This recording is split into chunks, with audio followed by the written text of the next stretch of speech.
Bonsoir à tous et bienvenue dans ce nouveau numéro de votre magazine Tac au Tac. Et ce soir, je reçois pour vous Jean-Baptiste Bomanza, avec qui nous allons essayer de passer en revue l'actualité de l'heure. Jean-Baptiste Bomanza, bonjour, bonsoir, bienvenue. Comment allez-vous? Bonne année et meilleurs vœux aussi. Hein, merci Madame Nicole. Je remercie encore une fois de plus Congo Web à travers votre modeste personne parce que vous avez songé à moi. C'est ma toute première fois de prendre part à cette émission. Ah oui, c'est la première fois. C'est un réel plaisir en tout cas. Exactement. Mais ça fait très longtemps hein, quand même. Hein? Non, je suis toujours là, mais parce que vous ne m'invitez plus. Bah, je rappelle que vous êtes cofondateur de l'UDPS et haut cadre de ce parti au pouvoir. Exactement. Depuis toujours ou c'est maintenant? Non. Parce que moi, je vous ai connu à l'époque, vous n'étiez pas à l'UDPS. Non. Aujourd'hui, c'est tout le monde qui est à l'UDPS maintenant. Non, moi j'ai adhéré à l'UDPS pendant la clandestinité. Si vous voulez que je vous donne ma brève histoire, l'UDPS s'est créé le 15 février 1982. Moi j'y ai adhéré en 1984, 2 ans seulement après. Je peux me permettre de dire qu'une bonne partie de ma jeunesse a été sacrifiée à travers le combat de l'UDPS. Si je vous disais comment on tenait des réunions, vous serez surpris. J'ai adhéré à l'UDPS pendant que j'étais chef d'agence d'une entreprise en Bandaka, à l'Équateur. Si Mobutu l'aurait découvert, je ne serais plus en vie au moment où nous parlons. Et je suis resté à l'UDPS jusqu'en octobre 2006, après la dernière tournée européenne. À cause de la jalousie, parce que mon succès avait... La jalousie de quelques membres de l'UDPS? Oui, la jalousie au sein du parti. Au sein du parti. Donc, il y a des gens qui n'étaient pas contents de mon ascension, parce que je peux me permettre de dire, sans crainte d'être contredit, que j'étais l'enfant chéri de feu docteur Etienne Tshisekedi Wamolumba. On m'a créé trop de problèmes, allant jusqu'à envoyer une voiture pour m'écraser, mais Dieu n'a pas voulu. Ah bon? Bon, on m'a poussé à la porte de sortie. C'est une longue histoire. Et finalement, pendant les consultations, le président de la République m'a reçu. Mais après, vous avez quitté l'UDPS? Si, j'ai dit on m'a poussé à la porte de sortie. Oui, à la porte de sortie. Et vous êtes allé où? J'ai eu à créer certains regroupements politiques avec les amis pour survivre politiquement. Mais je n'ai pas adhéré à un parti politique. C'était un parti un peu au pouvoir avec Kabila? Non, vous voyez ma tête ici être avec... Jamais. Jamais bouffé l'argent de Kabila? Jamais. J'ai jamais été avec Kabila. Et finalement, j'avais gardé le cordon ombilical avec l'UDPS. J'étais tout le temps en contact avec le président de la République. Même quand il était élu président de l'UDPS au Congrès, j'ai été invité, j'ai même pris la parole. J'étais toujours en contact permanent avec le secrétaire général, Augustin Kabouya, même le président Haï, et donc avec presque tout le cadre du parti. Les relations ont été maintenues, donc de telle sorte que quand le président m'a reçu pendant les consultations... vous avez été reçu. Parce que lui, généralement, il m'appelle JB. Il dit, mais JB, et cette fois-là, c'est en lingala, après avoir pris les photos. Il dit, mais JB, Ozozelani, pas Ozongana parti. Ozongandako. Moi, je lui ai dit, mais président, bon, je suis toujours en contact avec le secrétaire général, même avec certaines personnes qui me contactent en votre nom. Je suis toujours en contact avec le parti. Il me dit, ok. Mais il ne faut pas remettre à demain ce qu'il faut faire aujourd'hui. En sortant d'ici, la presse est là. Il faut annoncer votre retour officiel au parti. Et c'est ce qui a été fait. C'est ce qui a été fait. Et depuis ce jour-là, j'ai regagné l'UDPS. J'ai été avec le secrétaire général qui m'a mis en contact avec le président fédéral de Lukunga. Parce que moi, je suis de la fédération de Lukunga, Barumbu. Et le dimanche passé, le président fédéral m'a envoyé une délégation de la section de Barumbu. J'ai reçu le président sectionnaire avec un combattant chez moi à la maison. Et tout est parti. Et tu es parti, maintenant là, vous êtes revenu à l'UDPS. Mais comment vous avez quand même trouvé l'ambiance au sein du parti? Il paraît qu'il y a trop de problèmes à l'UDPS. Il y a mes attentes, tout ça. Il y a maintenant El Kabound et puis Jacquemin, Chabani. Un petit désordre. Non, je ne dirais pas que c'est un petit désordre. Vous savez que dans chaque famille, il ne manque pas de petits problèmes. Bon, je crois que ce sont des choses qui vont passer. Et je crois que c'est les soucis qui est les nôtres. Et pour que UDPS... Mais c'est conflit a quand même perduré. Bon, nous pensons que ces petits problèmes-là vont passer. Ça va passer parce que nous sommes le parti au pouvoir, notre président est au sommet du pays. Nous devons l'aider à atteindre... Mais il faut d'abord commencer à mettre de l'ordre dans la maison. Si la maison n'est pas en ordre, comment diriger un grand pays comme la RDC? Non, je crois que jusque-là, les choses sont en train d'évoluer. Et nous pensons qu'il y aura de l'ordre d'ici à la fin du mandat du président. Et comme maintenant, l'ordre commence à partir de l'Union sacrée, et ça va suivre jusqu'au niveau de notre parti, les choses seront mises au point.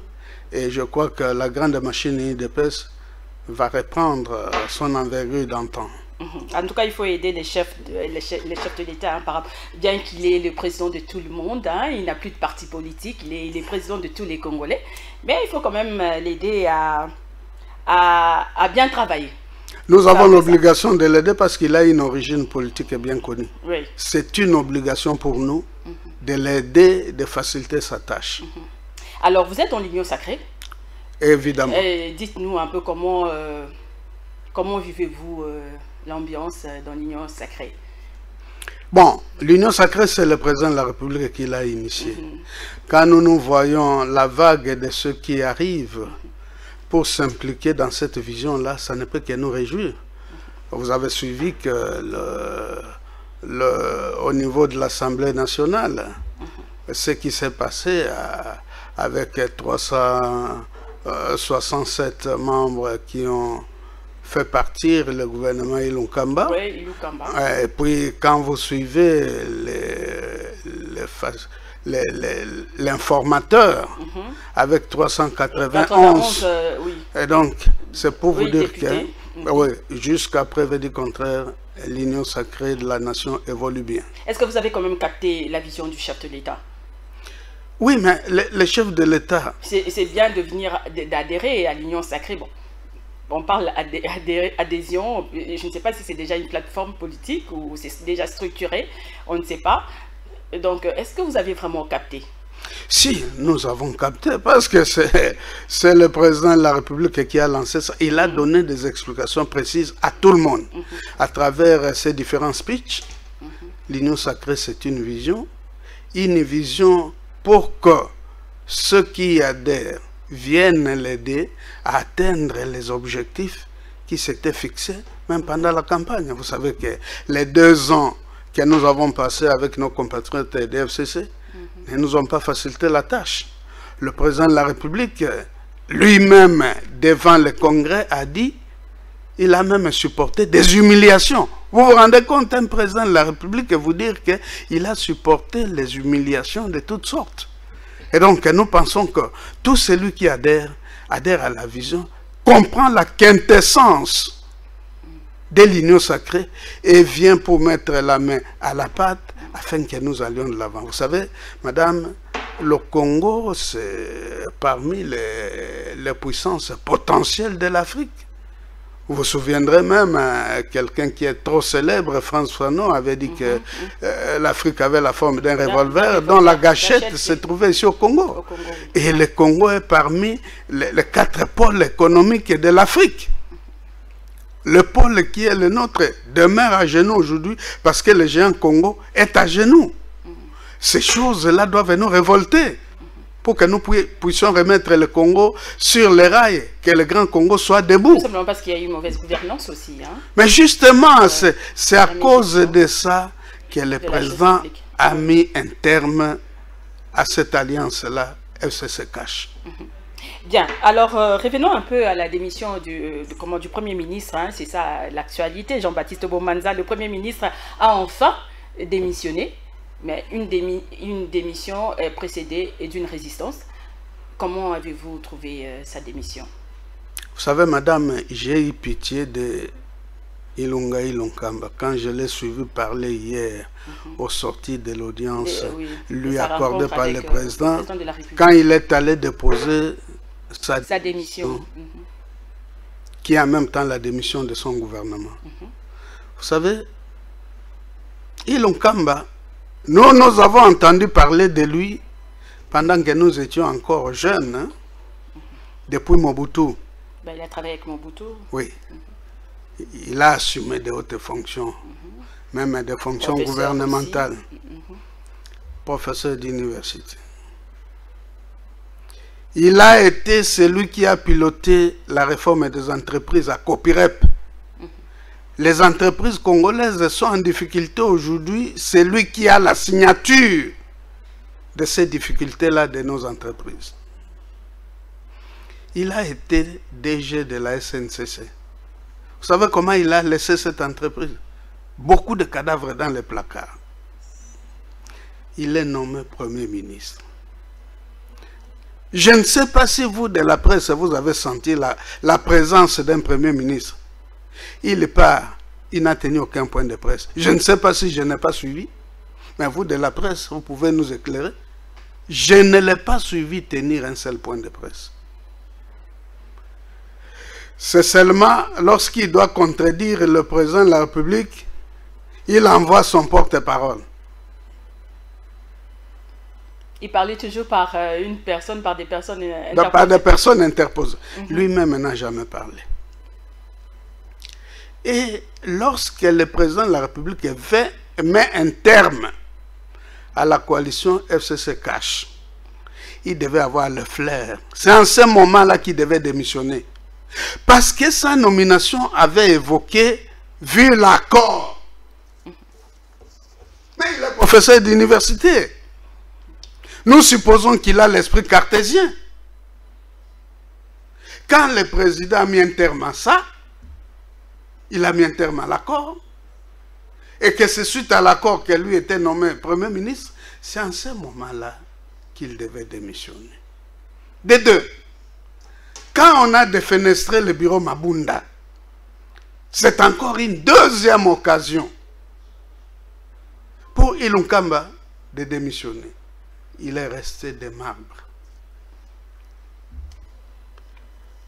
Le bureau d'âge lui adresse une invitation suite à la motion de censure des députés. Il paraît que le bureau d'âge n'avait pas mandat. Ah mais, comment il s'est plié? Parce qu'il a évoqué la Constitution. Il a accepté ce qu'a fait le bureau d'âge et les honorables députés. Vous savez ce qui est beaucoup plus grave? Un Premier ministre, de surcroît professeur d'université, a préféré aller rencontrer les groupes ethniques à Lubumbashi avant de prendre la décision. Ben, il a dit que c'était une mission officielle. Mais la mission officielle était d'aller rencontrer la communauté katangaise, d'aller rencontrer l'autorité morale. Aujourd'hui, pouvons-nous dire qu'il fait partie de ceux qui alimentent les velléités sécessionnistes au Katanga là-bas? Est-ce que nous pouvons nous dire que sa résistance-là découlait de certains propos que nous avons suivis? Des prédications incendiaires que nous avons suivies? Oui. Pouvons-nous dire qu'il est des mèches? Pouvons-nous dire qu'il y a imbrication entre sa résistance et les propos qui ont été tenus? Madame, j'ai regretté. Quand vous suivez calmement Ilunkamba, vous sentez qu'il a même difficile à faire sortir les mots. Il a voulu sortir par la petite porte. Mais il a quand même il a tiré toutes les conséquences. Hein, il n'a plus écouté. Oui. Il n'a plus écouté les turiféraires de FCC, cette nébuleuse qui est désormais à l'opposition. Ce que nous demandons aux compatriotes du FCC, c'est de pouvoir nous inviter comme professeurs d'andragogie politique pour que nous leur disions comment on se comporte dans l'opposition. Parce qu'ils vont s'essouffler. Nous voyons les premiers pas. C'est confirmé, hein, ils sont dans l'opposition. Si, ils sont dans l'opposition. Ouais, une opposition républicaine. Bon, l'opposition démocratique... J'ai vu le tweet de Kikaya. Hein, si. L'opposition démocratique, elle doit toujours être républicaine, en rapport avec les textes qui régissent le pays. Donc, mieux vaut tard que jamais, mais il a démissionné après avoir perdu beaucoup de plumes. Je pense que maintenant, il va aller tout droit se reposer. Bientôt, il va atteindre les mérites. Lui, au moins, reste constant. Il reste fidèle. Hein? Vous avez vu, il n'a pas oublié de remercier l'autorité morale. Oui, son chef, Joseph Kabila Kabange. Il a remercié l'ex-président. Il a remercié l'autorité morale. Il a manqué seulement à lui coller le qualificatif connu de tout le monde, de Yémen. L'autre là, quand il parle de Yémen, mais Yémen a été incapable de le sauver. Comme il avait été incapable de sauver Tunda. Tunda aujourd'hui, il est en train de méditer. Hein? On l'a poussé à la faute. Parce que, madame, il y a une chose qu'il faut retenir. On ne peut pas affronter des visus comme ça, un président de la République, qui a le dernier mot. Il n'y a pas de président dans ce pays. Non, on peut dire que Félix Tshisekedi était quand même patient. Hein? Si, il était trop patient. Il a laissé faire beaucoup de choses. Et les gens qui ne le connaissaient pas disaient n'importe quoi. Tous les gens de FCC. Oh, voilà, c'est notre pouvoir. C'est nous qui lui avons confié ce pouvoir-là. Moi, je leur disais toujours, vous ne connaissez pas ces messieurs. Posez-nous qui le connaissons la question de savoir qui il est. Et je leur disais toujours, de fois à Lingala, moi n'ankoya tikalaka moi n'ankoya. Arozalaka jamais moi n'anyao. Or que lui avait sa stratégie. Comme le disait fait le vieux Mongolo, Kala Ngango, Kala technique. Il attendait à avoir des leviers importants du pouvoir pour frapper. Et il a frappé. Bien, Ilunkamba a certes démissionné, mais il dénonce ce qu'il qualifie de violation de règles procédurales dans sa déchéance. Peut-on alors dire que ça aurait été une déchéance entachée d'irrégularité? Non, Ilunkamba ne dit pas la vérité. Parce que si cela est vrai, il n'aurait pas déposé sa démission, il aurait saisi la Cour constitutionnelle. Parce qu'il n'y a que la Cour constitutionnelle qui peut juger de l'inconstitutionnalité des actes. Ce n'est pas un individu. Vous avez suivi les réquisitoires des députés, les griefs à charge d'Ilunkamba et son gouvernement. J'espère que vous avez suivi. Bien sûr. Alors, le monsieur quitte, lui-même a dit, il a fait 15 mois, je l'ai suivi hier. Il a visité combien de provinces? Il n'y a que le Katanga et le Congo central. À l'est, ça brûle. Il n'a jamais descendu là-bas. Mais certains observateurs pensent qu'il n'a pas échoué seul. Il a échoué avec le président de la République. Parce que le président a quand même présidé 52 conseils des ministres. Cela ne veut rien dire, madame. Quand le président préside 52 conseils des ministres, il y a des résolutions, recommandations qui sont adoptées. Qui les applique? Qui est responsable devant l'Assemblée nationale? Le président n'a pas sa part de responsabilité dans tout ça? Non, le président donne des orientations. Il fait prendre des décisions. Quitte au gouvernement à les appliquer. Si le gouvernement ne les a pas appliqués, vous n'allez pas dire non, c'est la faute du président, non. Vous avez vu. Mais puisque c'est lui qui a les derniers mots, c'est lui, le président venait de le dire, hein, c'est lui qui a les derniers mots, c'est lui le président de la République. La vérité, madame, c'est que... Bien qu'il ne gère pas seul le pays. Oui, madame, la vérité, c'est que le président n'a pas voulu créer des conflits. Il attendait le moment. Vous savez... Au monde, il y a un seul président qui a signé des ordonnances de nomination dont les ministres ont refusé d'appliquer. Vous connaissez un seul?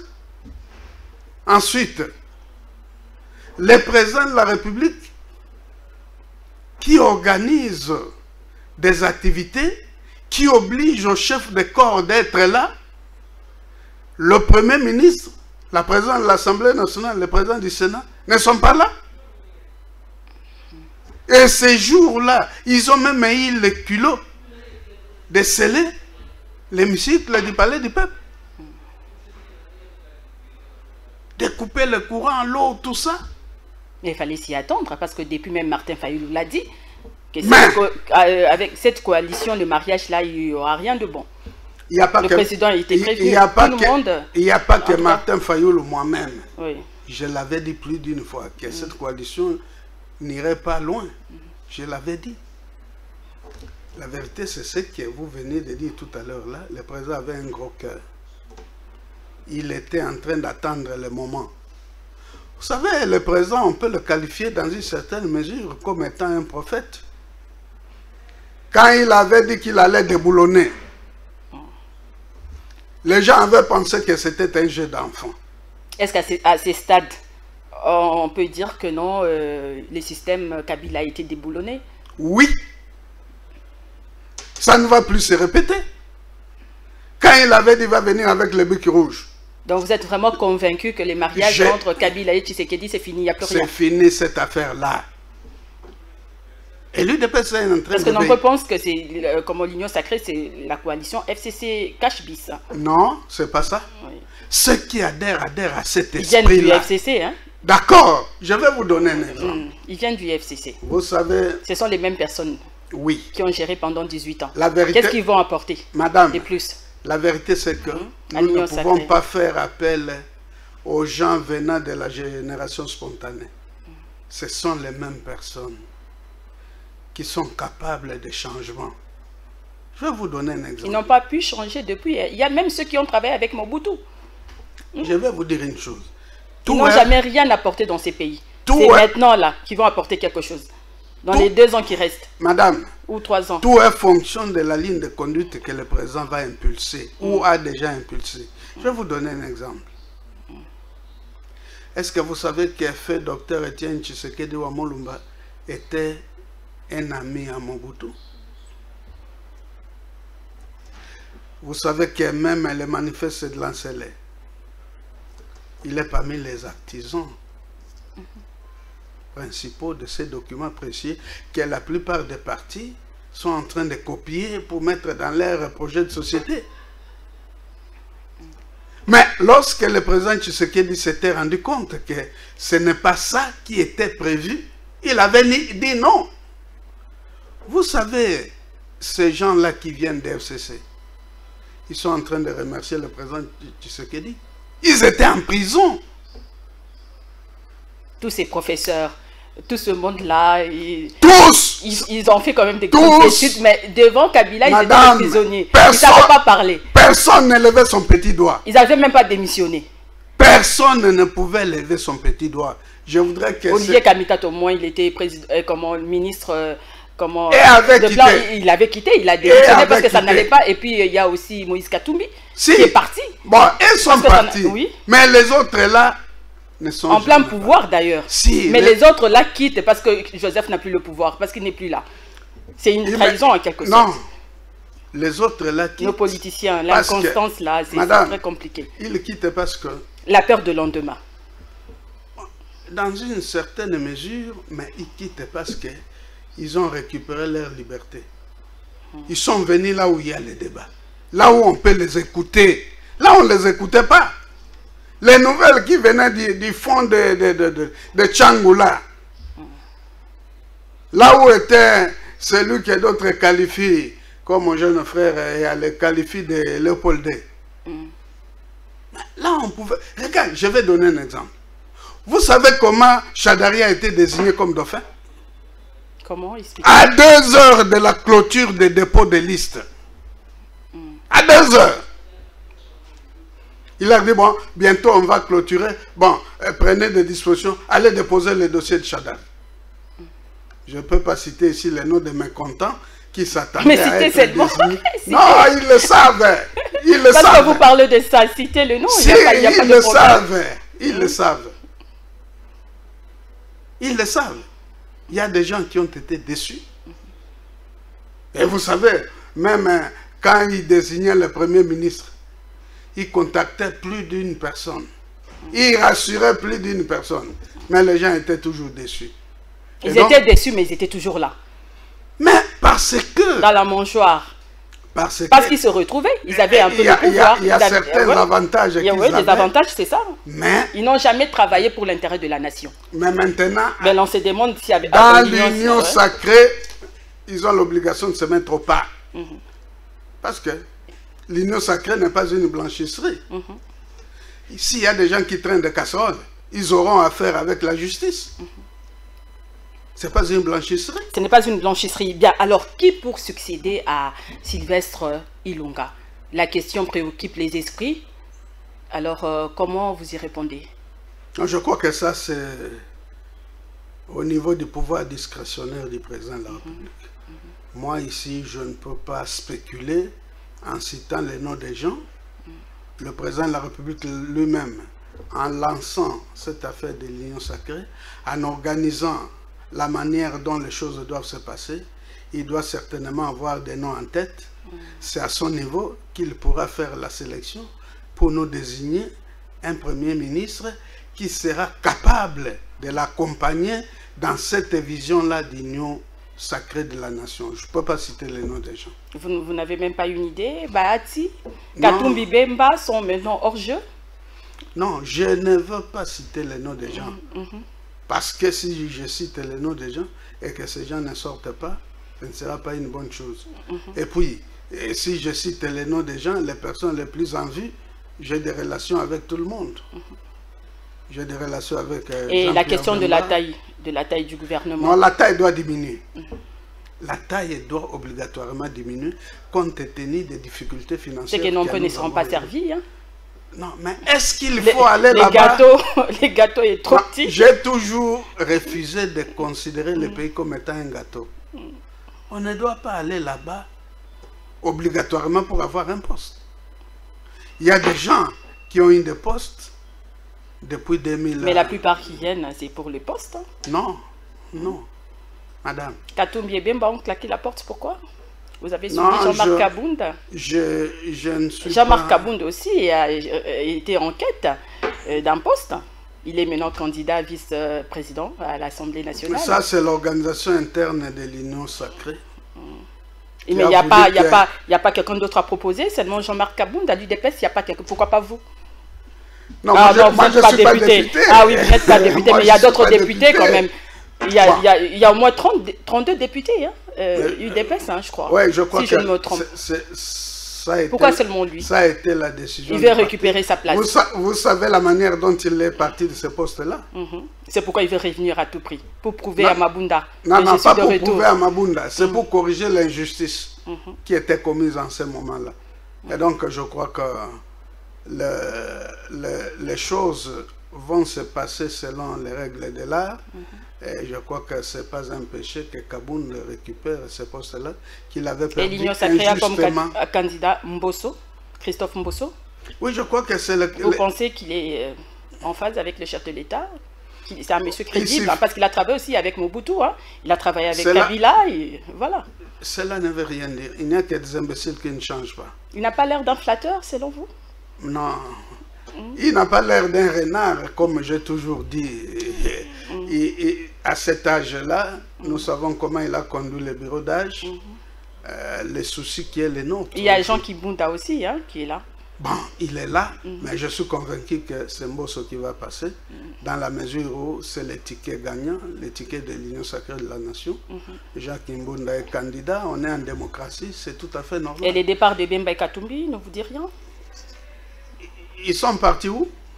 Bah, je ne sais pas s'ils ont claqué la porte de l'Union sacrée. Non. Ils ont constaté que c'était le FCC Cache-Bis. Non. Ils ont donné à Martin Fayulu raison. Dans ce qui se passe, je suis en train de suivre les déclarations des membres des partis et de Katumbi et de Bemba. Personne ne parle ce langage-là. Ah ouais, officiellement, on n'a pas un communiqué qui confirme que non, ils sont partis. Non, on ne connaît pas encore la position. Mais avec la MOCA, c'est fini. Parce que Martin Fayulu, il paraît, il a fait quoi? Il a fermé la porte de la MOCA. Est-ce qu'il lui revient de fermer la porte aux autres? En vertu de quel pouvoir? Non, non, non. Vous savez, dans la vie, il faut être réaliste, avoir les deux pieds sur terre et la tête sur les épaules. J'entends le lieutenant de Bemba et de Katumbi lui rétorquer. Il a élaboré le plan de sortie de crise. Il l'a fait avec quel autre coprésident de la MOCA? Il prend des initiatives. Récemment, il venait de publier si c'est un cabinet ou quoi. Il a travaillé en collaboration avec qui? Donc, nous sommes des frères, nous sommes Congolais. Il ne faut pas qu'on puisse tirer les tiroirs pour aller retrouver le cadavre dans les placards. Laissons les pays évoluer. C'est comme un jeune musicien de chez nous avait dit. Alors, dernière question, ceux qui sont venus dans l'union sacrée viennent du FCC, comme je venais de le dire tantôt. N'y a-t-il pas crainte de le voir retourner d'où ils sont venus? Bon, là, c'est leur personnalité qui sera mise en jeu. Dans la vie, il y a trois choses qu'un homme avec grand H ne peut pas aliéner. S'ils ne sont pas l'honneur, ils peuvent partir. L'honneur, la dignité, la personnalité ne se négocient pas. S'ils vont poser ce genre d'acte, l'opprobre, ça est. Je pense que cette fois-ci, ils sont venus en âme et conscience, comme Félix Tshisekedi les a délivrés de cette prison-là, où ils n'avaient rien à dire. Ils vont réfléchir plusieurs fois. Ils vont réfléchir plusieurs fois avant de poser, oui, ça sera tout. Bilan, 2 ans déjà de Félix Tshisekedi, quel bilan? Et puis 4 ans de la mort d'Étienne Tshisekedi, ça sera déjà la semaine prochaine. Oui. Un petit commentaire là-dessus. Bon, je crois que le président de la République a fait le bilan. Il a dit que l'alliance là ne lui a pas permis d'atteindre les objectifs. Il a même subi des humiliations. Je pense qu'il va colmater le brèche. Les bilans positifs, négatifs, rapidement. Non, son bilan est en quelque sorte positif, avec tout ce qu'il a fait. Sur le plan diplomatique, sur le plan de la gouvernance, sur le plan du pouvoir judiciaire, comment il doit fonctionner, sur le plan de la gratuité de l'enseignement. Donc je crois que ces choses-là sont palpables. Non, beaucoup de promesses n'ont pas été réalisées. L'insécurité dans l'Est, tout ça, l'eau, l'électricité, tout ça, le peuple ne se retrouve toujours pas. 2 ans après. L'eau, l'électricité, qui continue à gérer ces entreprises? Quand même, le peuple donne quand même une seconde chance à l'Union sacrée, c'est une seconde chance à nos dirigeants pour mieux faire. Ces entreprises-là qui nous fournissent l'eau et l'électricité sont entre les mains de qui? À vous de me le dire. Entre les mains des mêmes qui n'ont pas voulu que Félix réussisse là où ils ont échoué avec politesse. Maintenant qu'il va revoir ça sera tout. La formation ou les nominations à ce niveau-là, le peuple va sentir tant soit peu un changement. Vous suivez ce qui s'est fait à Lembaïbo, Régie des eaux, ce qui s'est fait encore vers Lukunga là-bas, Régie des eaux. Donc je crois que le peuple va tant soit peu respirer pendant petit à petit. Qui nous reste. 4 ans après la mort d'Étienne Tshisekedi. Vous savez, on va conclure. Madame, juste 1 minute. Oui, juste 1 minute. Moi, ça me fait mal au cœur. Vous imaginez quelqu'un à la trempe d'Étienne Tshisekedi pour que son corps rentre ici? Vous savez ce que la Kabylie a fait? La Kabylie a continué à avoir peur même d'un corps inerte. On a refusé que son corps soit rapatrié. Il a fallu que son fils devienne président de la République pour que ce corps-là revienne ici. Alors que la plupart de ceux qui étaient au pouvoir là sont passés même par l'UDPS. Donc je crois que nous allons encore nous souvenir de ce grand homme, de ce grand esprit. Le recteur de la grande université politique du Congo, UDPS, dont moi-même je suis un des diplômés, et diplômé avec excellence. L'exemple de la constance, hein, parce que je me suis dit, c'est vraiment un exemple, il est resté constant pendant 37 ans à l'UDPS. Exactement. Ah ouais, c'est un exemple à suivre hein, pour tous nos politiques quand même qui sont un peu versatiles. Voilà. Eh ben, ça sera tout. En tout cas, Jean-Baptiste Bomanza, merci. Merci d'être venu. C'est moi qui vous remercie. Cette émission est terminée. Je rappelle que j'avais reçu pour vous ce soir Jean-Baptiste Bomanza, cofondateur et au cadre de l'UDPS. C'est tout, mesdames et messieurs. Merci à vous de nous avoir suivis. Au revoir et à très bientôt.